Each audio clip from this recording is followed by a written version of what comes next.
100% వచ్చి వాళ్ళ పెద్దనకు 100% వచ్చింది. Percentage is not a solution for this problem. కానీ జనాభా లెక్కల ప్రకారం చేస్తే ఇంకా నష్టపోతుంది. జనాభా లెక్కలు చేయమని ఎవడన్నాడు? ఎవడడిగండి? నువ్వు జనాభా లెక్కలు చేయొద్దని 76లో ఇందిరాగాంధీ నిషేధం విధించింది. 2001లో జనాభాను ప్రాతిపదిక తీసుకోవద్దని అటల్ బిహారీ వాజ్పేయి నిషేధం విధించిండు. ఇందిరాగాంధీ 1976లో గుర్తించింది జనాభా ప్రాతిపదికం చేస్తే దక్షిణ భారతదేశానికి నష్టం జరుగుద్ది అని. 1976 నియోజకవర్గ పునర్విభజన చేసినప్పుడే 1970 నుంచి 76 వరకు కుటుంబ నియంత్రణ చేయడం వల్ల దక్షిణాది రాష్ట్రాలలో అమలు చేసిన కేంద్ర ప్రభుత్వం ఇచ్చిన ఆదేశాలను జనాభా తగ్గింది. ఇది ఒకవేళ ప్రాతిపదిక అయితే దక్షిణాది రాష్ట్రాలకు నష్టం జరుగుద్దని 25 సంవత్సరాలు నిషేధం విధించింది శ్రీమతి ఇందిరాగాంధీ గారు. 2001లో అటల్ బిహారీ వాజ్పేయి గారు ప్రధానమంత్రిగా ఉన్నప్పుడు విజ్డమ్ వాడి ఆయన ఇంకొక 25 సంవత్సరాలు నిషేధం విధించిండు.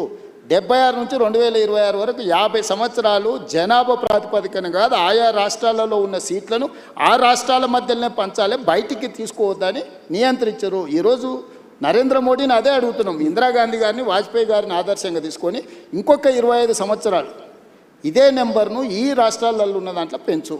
లేదు అని అంటే నేను అక్కడే చెప్పినా ఇక్కడే చెప్తున్నా. ఈరోజు కేరళలో 20 ఉన్నాయి, ఉత్తరప్రదేశ్లో 80 ఉన్నాయి.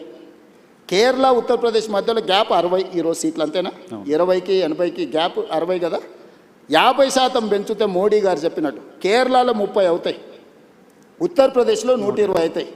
30కి 120కి గ్యాప్ 90%. ఏమో 50% పెంచినట్టుగా అనిపిస్తుంది నీకు. ఈరోజు కేరళలో 20 కాస్త 30 అవుతున్నాయి, 80 కాస్త 120 అవుతున్నప్పుడు 60 ఉండాల్సిన గ్యాప్ 90కి వస్తుంది. ఈ విధంగా 850 సీట్లు చేస్తే దక్షిణాది రాష్ట్రాలు 200 లోపలికి పరిమితం అవుతాయి, ఉత్తరాది రాష్ట్రాలు 650 అవుతాయి. మ్యాజిక్ నెంబర్ 425 అనుకుంటే ఉత్తరాది రాష్ట్రాలతోనే ప్రభుత్వం ఏర్పడుతుంది. ఇక దక్షిణాది రాష్ట్రం ద్వితీయ శ్రేణి పౌరులుగా మారిపోయి పన్నులు కట్టాలి, ఢిల్లీకి వెళ్ళి సలాంలు కొట్టాలి. సో ప్రస్తుతానికి ఆపగలిగారు మీరు చెప్పిన. ఖచ్చితంగా ఆ ఫార్ములా వర్కౌట్ అవ్వదు. అందుకే నేనేమన్నా అంటే సుప్రీంకోర్టు టైమ్ అండ్ అగైన్ కొన్ని జడ్జిమెంట్లు ఇచ్చింది. ఎడ్యుకేషన్లో ఇచ్చింది కదా, 50% డిజబిలిటీ, 50% మెరిట్ అన్నారు. అంటే ఎనీ రిజర్వేషన్ ఈజ్ 50% దాటొద్దు, 50% మెరిట్కి ఇవ్వండి, 50% రిజర్వేషన్లు ఇవ్వన్నారు. ఉద్యోగాలలో సేమ్ చెప్పారు, విద్యలో సేమ్ చెప్పారు. లోకల్ బాడీస్లో మేము బీసీలకు 42%, మొత్తం 69% పెంచుతామంటే సుప్రీంకోర్టు కొట్టేసి మీరు ఏ రిజర్వేషన్లు ఇచ్చినా 50% ఇవ్వండి, మిగతా 50% ఓపెన్ కేటగిరీ పెట్టమన్నారు. నేను అందుకే నరేంద్ర మోడీ గారికి సింపుల్ ఫార్ములా చెప్పిన, పర్ఫార్మింగ్ స్టేట్స్కి 50% ఇవ్వు, పాపులేషన్ బేసిస్ మీద నువ్వు ఏదైతే అంటున్నావు 50% తీసుకో.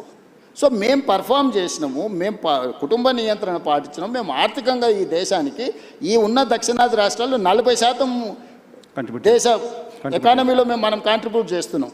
మేము పర్ఫామ్ చేయడం ఎందుకు? మేము కూడా ఉత్తరప్రదేశ్ లాకనో, బీహార్ లాకనో, బెంగాల్ లాకనో పిల్లలను సంతతిని పెంచుకుంటూ వెళ్ళిపోతే ప్రభుత్వము డెవల్యూషన్ కూడా అదే ప్రాతిపదికనిస్తుంది. ఇవాళ మనం ₹1 పన్ను కడితే మనకు 42 పైసలు వస్తుంది.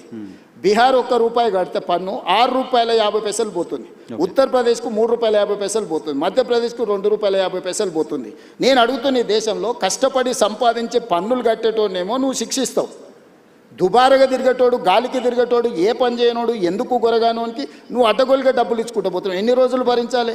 ఆంధ్ర తెలంగాణ పంచాయతీ ఆగిపోయింది కాబట్టి పొలిటికల్ సప్రెషన్ ఇది చివరికి రాజకీయ వివక్షగా మారుతుంది. ఆంధ్రప్రదేశ్ అంటే దక్షిణాది రాష్ట్రాల 200 సీట్లతోని పని లేకుండానే ఈరోజు 131 ఉన్నాయి, 50% పెరిగితే 196 అవుతాయి. 850లో దక్షిణాది రాష్ట్రాలన్నీ కలిసి కేరళ, తమిళనాడు, తెలంగాణ, ఆంధ్రప్రదేశ్, కర్ణాటక, పాండిచ్చేరి అందరం కలిస్తే కూడా 196 అవుతున్నాం.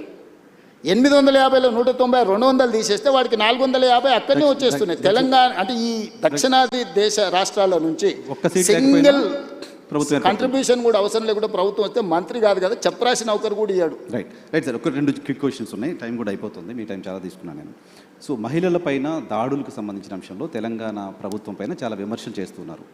మహిళలపైన దాడులు అరికట్టడంలో ఫెయిల్ అయింది, గతంలో షీ టీమ్స్ ఉండే ఇంకేదో చేశాము, ఇప్పుడు అది ప్రాపర్గా లేదు అనే విమర్శ వస్తుంది. రీసెంట్గా కేంద్ర మంత్రి బండి సంజయ్ గారి కుమారుడికి సంబంధించిన అంశం ఒకటి ఉంది, దానిలో ప్రభుత్వం ప్రాపర్గా యాక్ట్ చేయలేదు లాంటి ఒక విమర్శలు మీ ప్రభుత్వం ఫేస్ చేస్తుంది. అంటే నేను అనేది మహిళల దాంట్లలో నువ్వు పాత కేసులు ఇప్పుడు క్రైమ్ చూడు, మేము నియంత్రించింది చూడు, గతంలో జరిగిన బ్రూటల్ రేప్స్ కానీ, టీఆర్ఎస్ లీడర్లే ఇన్వాల్వ్ అయ్యి మహిళల మీద చేసిన దాడులు కానీ అన్నీ లెక్క తీసుకో.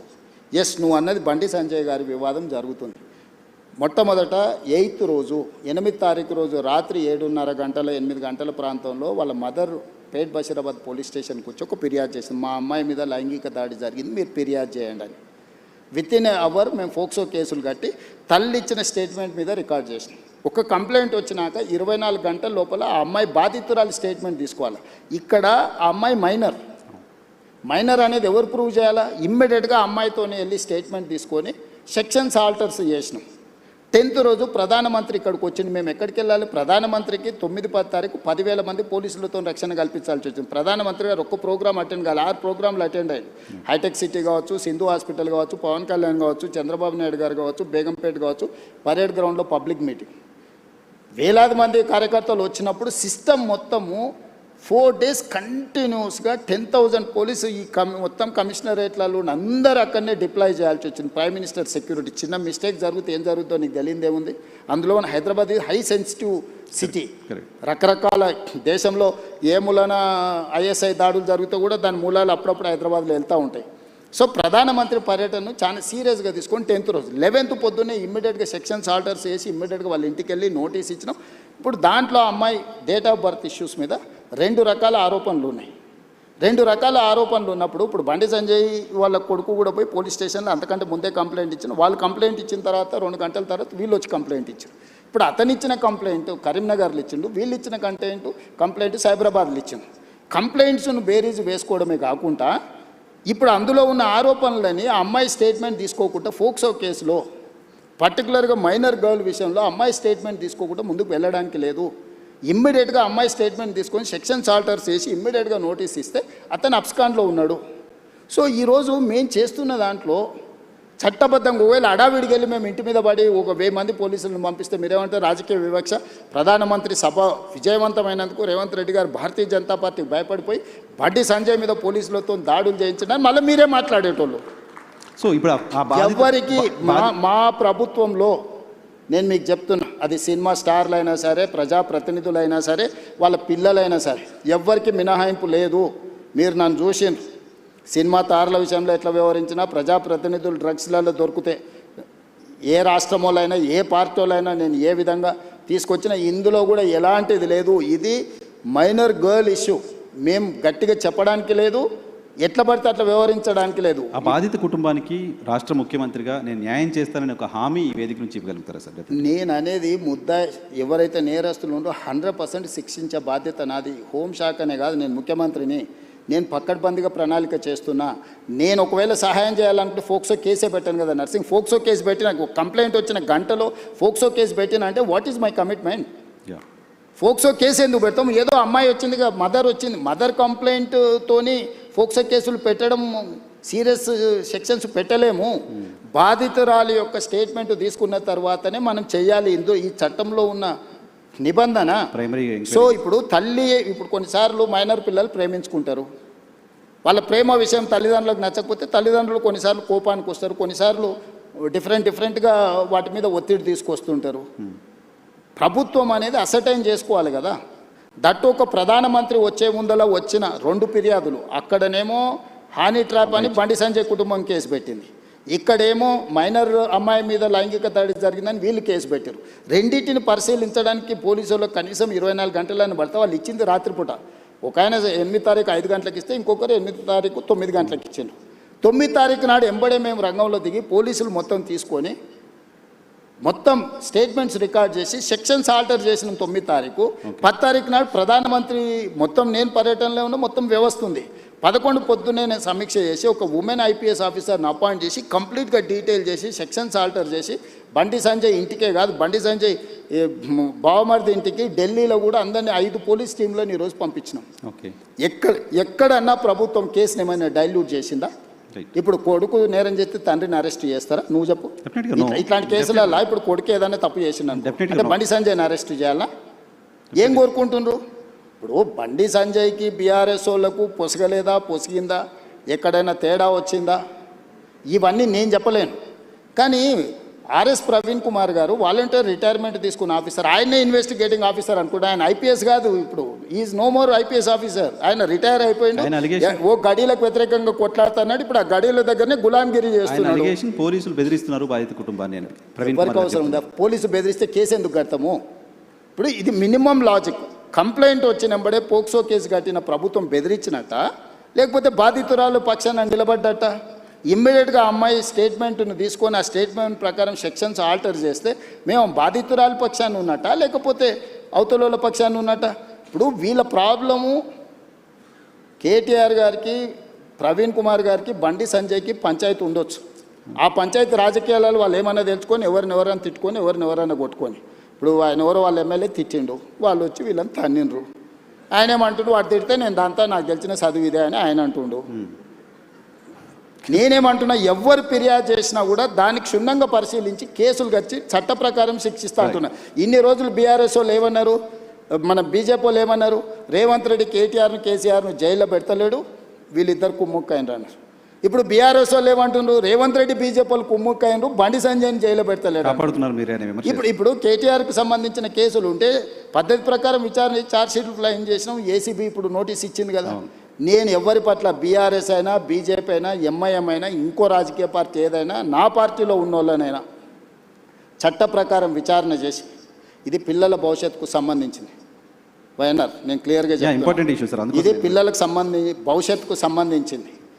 ఏ చిన్న మిస్టేక్ విచారణలో ప్రభుత్వం చేసినా ఆ పిల్లల జీవితాలు పూర్తిగా దెబ్బతింటాయి.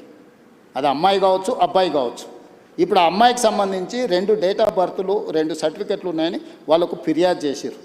నేను అసర్టైన్ చేసుకోవాలి కదా. ఇప్పుడు ఆ స్కూల్కి వెళ్ళాలన్నా, 10th క్లాస్ సర్టిఫికేట్ తీసుకోవాలన్నా, ఆ అమ్మాయి ఏ హాస్పిటల్లో జన్మించిందో హాస్పిటల్ నుంచి బర్త్ సర్టిఫికేట్ తీసుకోవాలన్నా, ఆ అమ్మాయికి సంబంధించిన ఆధార్ కార్డు తీసుకోవాలన్నా, ఈ 3 రకాల సర్టిఫికెట్లు సేకరించాలంటే పోలీసుల కనీసం 24 గంటలు పట్టదా? ఆ అమ్మాయి చదువుకున్న స్కూల్ ఎక్కడుందో ఫస్ట్ మేము కనుక్కోవాలన్నా, ఆ అమ్మాయి ఆధార్ కార్డు ఎక్కడుందో తీసుకోవాలన్నా, ఆ అమ్మాయి ఏ హాస్పిటల్లో జన్మించిందో వివరాలు సేకరించాలన్నా, ఇవన్నీ తీసుకోకుండా నేను ఎట్లా ఒకవేళ కేసు కట్టింది అనుకో, రేపు ఒకవేళ ఇప్పుడు వాళ్ళు చెప్తున్నాడు వాళ్ళ దగ్గర ఏదైనా ఆధారం ఉందనుకో, అమ్మాయి మేజర్ అని, నువ్వేమంటావు? బండి సంజయ్ మీద పడక వాళ్ళ పిల్లగాని మీద రేవంత్ రెడ్డి రాజకీయంగా ఎదుర్కోలేక పిల్లగాన్ని అడ్డం పెట్టుకొని రాజకీయాలు చేస్తుండు. ఇప్పుడు ఒక రోజు లేట్ కావచ్చు ఆధారాలు సేకరించడం, శిక్ష నుంచి ఎవరు తప్పించుకోలేరు. ఆలస్యం కూడా వివరాలు సేకరించడానికి ఇది ఆలస్యం అని కూడా నేను అనట్లేదు. మేము ఇమ్మీడియట్గా నోటీస్ ఇచ్చినాం, ఇంటికి గోడ కతికిచ్చినాం, పోలీస్ టీంలను పంపించినాం, ఢిల్లీకి పంపించినాం. మేము అన్ని రకాల ప్రయత్నాలు చేస్తాం. మేము హార్ష్గా బిహేవ్ చేయలేము. నేను హార్ష్గా కేసీఆర్, నన్ను జైల్లో పెట్టిన కేసీఆర్ కుటుంబం పట్ల ఎప్పుడైనా హార్ష్గా వ్యవహరించినా? 28 నెలలు అయింది.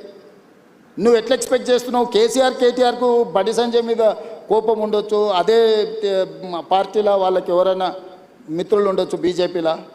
కవిత గారే ఏం చెప్పిండ్రు, బీజేపీలో విలీనం చేయడానికి హరీష్ కేటీఆర్ నా దగ్గర జైలు ప్రతిపాదన తెస్తే నేను తిట్టేలా కొట్టినని చెప్పిందా? అట్లా కాదు. అంటే విలీనం చేయాలన్నప్పుడు మరి బండి సంజయ్ ఏమైనా వ్యతిరేకించిండా వీళ్ళను? మీ పగ ఏంది బండి సంజయ్ మీద? మీరేమన్నా కొట్లాడుకోండా? నేను ప్రభుత్వాన్ని నడుపుతున్నా, నేను సత్రం నడుపుతలేను. నేను ప్రభుత్వం నడిపేటప్పుడు బాధ్యతాయుతంగా వ్యవహరిస్తాను. నేను బండి సంజయ్కు మినహాయింపు లేదు, ఎవ్వరికి మినహాయింపు లేదు. ఇది పిల్లలకు సంబంధించిన విషయము. దీన్ని జాగ్రత్తగా వ్యవహరిస్తున్నాం, మేము ఆచితూచి వ్యవహరిస్తున్నాము. ఏ ముద్దాయి కూడా తప్పించుకోడు. నేను బాధిత కుటుంబానికి అష్యూర్ చేస్తున్నా, 100% ఈ ప్రభుత్వం బాధితులకు అండగా నిలబడుతుంది. తప్పు చేసిన వాళ్ళను తప్పకుండా శిక్షిస్తుంది. ఇందులో మీకు ఒక విషయము, డిసెంబర్ 31, 2025 కంటే ముందు జరిగిన సంఘటనలే ఫిర్యాదులు ఉన్నాయి. జనవరి 1, 2026 నుంచి ఇక్కడి వరకు ఫిర్యాదుల సంఘటనలు లేవు. 4-5 నెలల క్రితం జరిగిన సంఘటనల మీద ఫిర్యాదు వచ్చినప్పుడు 4-5 నెలల కింద ఎక్కడెక్కడ సంఘటనలు జరిగిన వివరాలు సేకరించడం కొంత సమయం పట్టదా? ఇప్పుడు నిన్న జరిగిందో మొన్న జరిగిందో, నిన్న మేము ఎక్కడో వెళ్తే మా మీద ఇట్లా దాడి జరిగిందంటే ఆ విచారణ వేరు. డిసెంబర్ 31 నైట్ ఇక్కడ సంఘటన జరిగింది, October so and so date నాడు ఇక్కడ సంఘటన జరిగింది, ఆగస్టులో సో అండ్ సో డేట్ నాడు ఈ సంఘటన ఇట్లా కొన్ని వాళ్ళు కోట్ చేస్తున్నారు. 4 నెలల వెనక్కి వెళ్ళి జరిగిన సంఘటనలని సేకరించాలంటే మేము టెక్నాలజీని వాడాలి. టెలిఫోన్ టవర్స్, అమ్మాయి అబ్బాయి టవర్స్ ఒక దగ్గర ఉన్నాయా లేవా సిగ్నల్స్, లేకపోతే ఎక్కడైతే వెళ్ళిందో అక్కడ ఏమైనా సీసీ కెమెరాలు ఉన్నాయా, అక్కడ ఏమైనా ఫుటేజ్ ఉందా? పోలీస్ విచారణ అంతా ఓకే. అరే మరి అంటే మీరు సింపుల్గా ఎందుకు అర్జెంటుగా తీసుకొచ్చేసి కోదండం ఎక్కించి కొడతలేరు, సంజయ్ కొడుకుని ఊరేస్తలేరు? ఈ అంటే ఏమంటారు ఇది ఇది ఎట్లా ఎట్లా ఎట్లా ఆన్సర్ చేయాలి నేను? ఒకటి సరే, దాని గురించి ఎక్కువ డిస్కషన్ ఒకటి జనరల్గా ఆన్సర్ చేయాల్సింది ఏంటంటే భారత హోంశాఖ మంత్రి కొడుకు